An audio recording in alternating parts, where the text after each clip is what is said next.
Welcome, Facebook world. My name is Neil Thrussell, and I am with the Shindao Institute, and I'm really excited to interview today. I have a special guest. Her name is Laura Lane, and I'm actually going to meet Laura for the very first time on this call, too.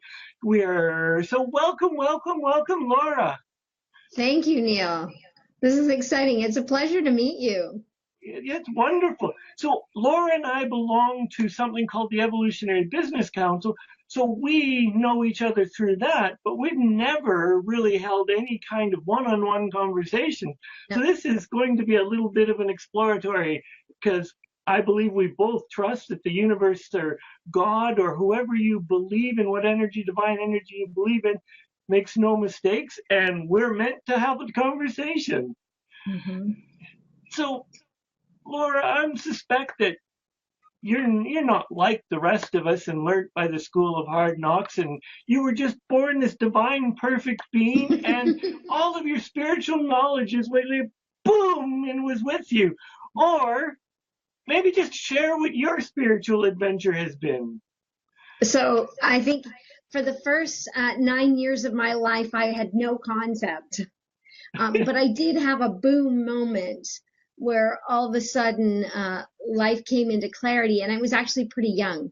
I was 9 years old. My mother, my sister, and I, we were moving out to the east coast of Canada, and it was just the tail end of winter. And so as we were driving, we had wonderful winter roads.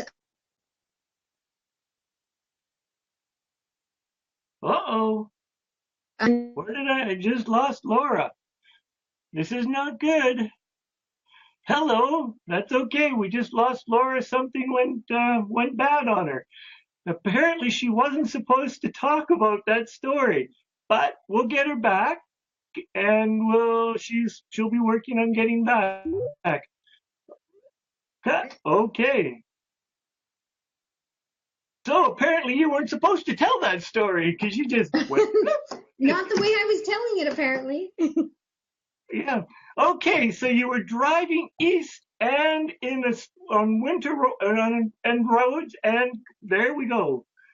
Okay, so we're heading east on these winter roads, and we hit ice. We hit a patch of black ice, and coming the other direction was a transport truck.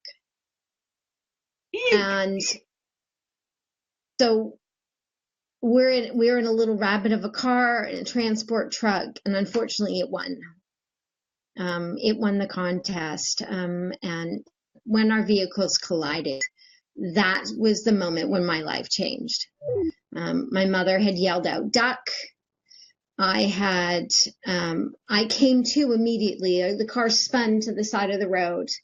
And when I woke up, when I came to, I called out, and someone pulled me from that accident, from the car wreck. It was either the truck driver or someone whose house that we were nearby. It was 7 o'clock at night, so it was dark out. Someone pulled me out of the vehicle. They put me inside a house, and they called the ambulance. And that was the last time that I saw my mother and my sister alive. Oh my. When I literally walked away from this accident, and I knew that I had been divinely protected. During that moment, of course, it was chaos. But as I began to look back on that, when I realized the difference in my experience going through that accident and what happened to my mother and my sister, they both had brain damage. They were in comas. They had broken limbs. And yet I walked away from that accident with only 3 stitches on my finger. That was the only harm that came to me during that accident. And so I knew that I had been divinely protected, that this meant to me that God had a purpose for me. So there were a couple lessons that I learned from losing my mother and my sister. My sisters lived in a coma for 10 days, and my mother for 6 weeks before they each passed away. And so I obviously had to come to learn about death at a very, very young age, at 9 years old. And Yes. what I learned about death is that, one, death is not a punishment. It's not a punishment to those who go, and it's not a punishment to those of us who stay behind. And two, we each have a different timeline. That we come into life and we talk and hang out with other people, and we think, I'm going to have my 82 years. And these are all the things that are going to happen to me. Like, it's a right, and that it has to happen. And what I learned is that, no, it doesn't work that way. Everyone has a completely different timeline. That for my sister, it was 7 years. For my mother, it was 37 years. And at 9 years old, I learned that, no, God didn't want me to go yet. That I had something that I needed to do, and that I had a purpose, and that each one of us has a different purpose in life. And so I spent 30 years trying to figure out what my purpose was. So I knew that he had something, that there was obviously a reason he kept me here. It was too miraculous, too much of a zap moment of, no, you're not going anywhere, Laura. He had protected me so much and just lifted me out of that space, and to walk away, and said, I knew, okay, there's something more to this life in what I'm supposed to do. And so I always had that in the back of my mind. And I came to develop a deep love for the Creator and the relationship that I have with our Creator. I call him my Heavenly Father. That I knew that he loved me, and that he had protected me, and I had this deep, deep love and connection from a very young age. And it didn't mean that because he loved me and he saved me, that he didn't love my mother and my sister. Which, to many people, that young can leave them bitter, because God took, your Heavenly Father took your mother, took your sister from you. So it's good that you weren't bitter, and it's beautiful that you've found, after 30 years, a purpose. So would you share with us, what is your purpose? So I started on this journey, and like for years and years, I'm saying, okay, God, I know you want me here for a reason. Can you tell me what it is, please? I'd like to know. And so I started to learn a few things. I had married, I'd had kids, and then I did a workshop with Jack Canfield.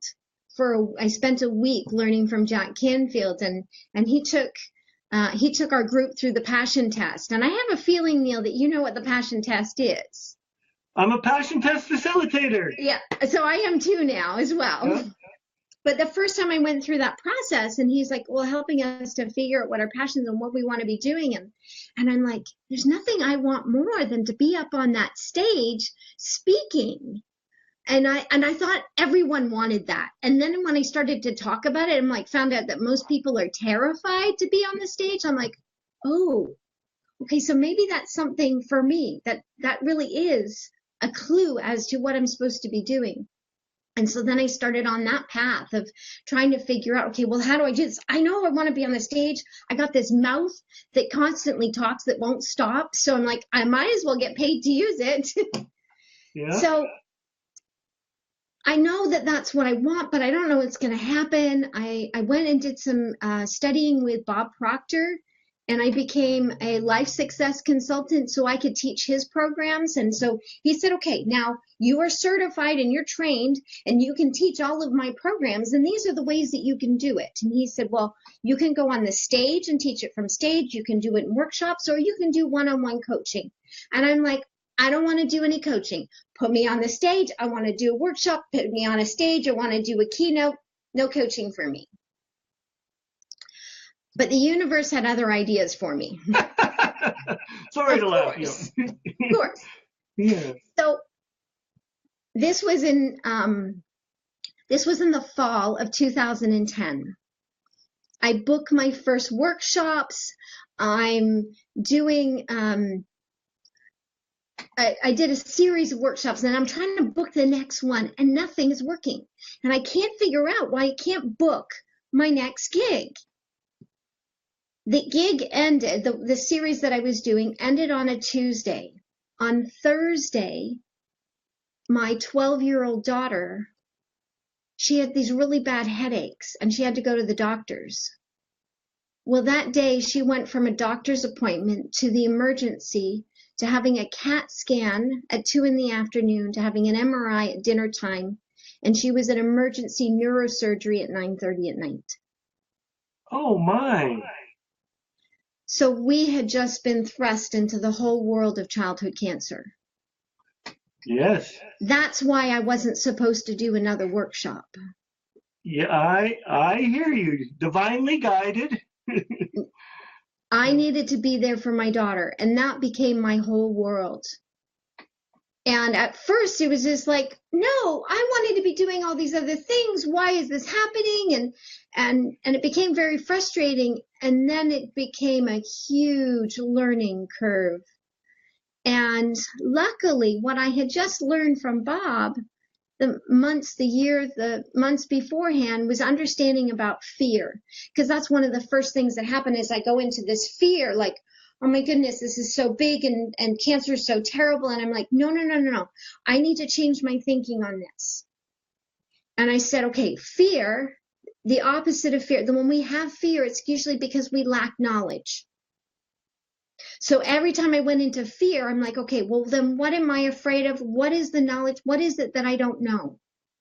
Yes. And I'm going to arm myself with that knowledge. And so I wanted a miracle. I decided that that was the most important thing, is that we had a miracle for my daughter. And I believe in miracles. And I'm like, but how do I get that miracle? When I get into the fear, I'm like, well, obviously I don't know what miracles are enough to understand how to get them. So then I started to research and understand, how do you get a miracle? Now, all of the religious writings that I have ever read talks about how miracles come from faith.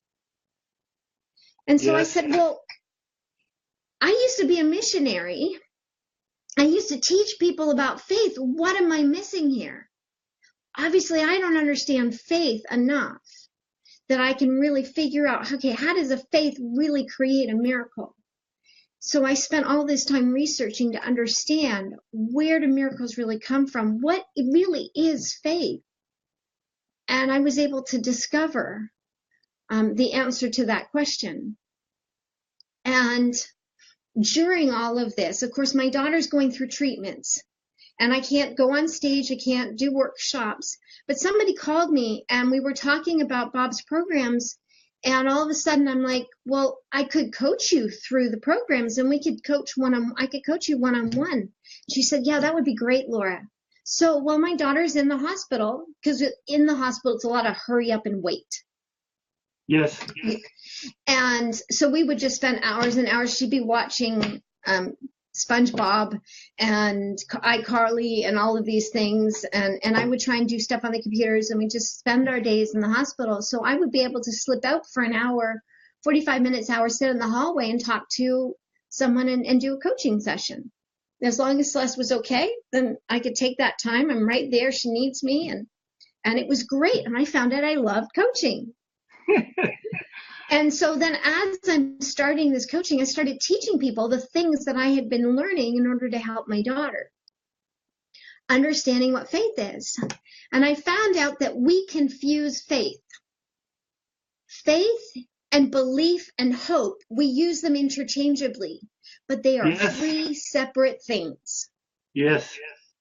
And what I learned was, hope is when you have a beautiful vision of something and a positive emotion to go along with it.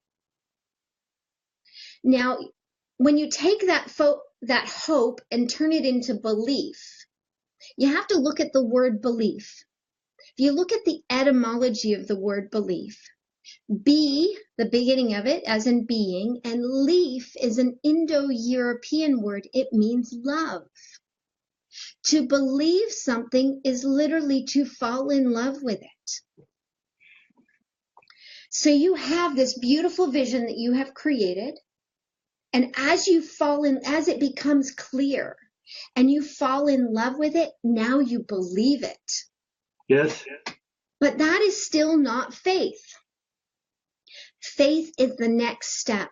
I can take an acorn and I can put it in my hand and I can believe that it's going to turn into an oak tree. But that acorn, as much as I love it in my hand, it's not going to turn into an oak tree in my hand. Thank goodness. It'd be too heavy.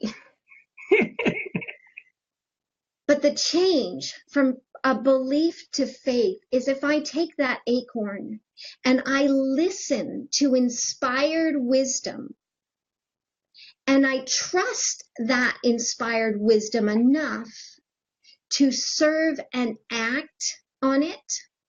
If I take that acorn and inspired wisdom tells me that I need to plant it in a fertile piece of ground, and that inspired wisdom tells me I need to water it and I need to make sure it has sunlight and I have to keep the squirrels away and I don't go digging it up to see if it has grown at all. If I listen to all of that and I trust it and I serve it and I do it, then I have faith. But you need those 5 things. You need to believe, listen, act, serve, and trust. And the way you can remember that is the word BLAST. Believe, listen, act, serve, and trust. Very good. So thank you. So if you're as Facebook people, if you're resonating with anything that Laura has shared right now, and I highly recommend that you get a hold of her. And Laura, what is the best way for people to get a hold of you if they want to know more about you and your work? So the first way you can do that is by going to my website, which is Laura Lane. Now it's Laura Lane, just like Lois Lane, but I married my Superman. So that way you'll always remember. LauraLane.ca. I'm Canadian. I live near Niagara Falls in Canada, the really pretty side of the falls. So you have to put the CA because .com is like a reporter in Seattle. So LauraLane.ca, or you can go to my Facebook page, and that's Laura Lane Inexplicably Inspired. Okay, so thank you. So this has been a beautiful learning experience, and I've thoroughly enjoyed this. And one of the themes that I pick up is that Laura's had to learn some patience and just allow the universe to unfold as it's meant to be. So I'm an impatient person. So I've had to work on that lesson deeply as well. So I just for curiosity, your daughter is well now? No, unfortunately that was not our story. Well, we did find miracles. And my daughter's tumor had shrunk 98.5%. It came back. Her tumors came back. And that was a point in my life where I had to learn surrender. So we had an MRI, and it told us that there were spots on her tumor, on her brain, that the MRI was showing these spots. And at first the doctor said, well, we don't have any options for you. And I was like, no, you don't understand. We're going to get our miracle, and obviously I haven't done enough, and we'll just try harder, and we will pray harder, and we will believe more, and we will act more, and we'll do all of these things. And then I had this moment of realization that as much as I was willing to do anything in the whole world for my daughter, it wasn't actually my fight. Correct. That this was up to my daughter. That if she wanted to fight this, I would help her to fight it.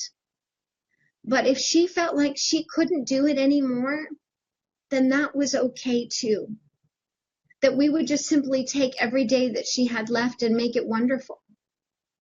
But I had to turn that over to her, and I had to surrender to God that no matter what happened, it was going to be okay. And when I did that, of course, I had that conversation with my daughter, and I let her know, this is what the doctor said. I said, if you want to fight this, we'll help you fight it. But if you feel like you can't do that anymore, sweetie, it's okay. And she said, no, Mommy, I want to fight this. And so that's where we put our focus, but we weren't given a lot of options.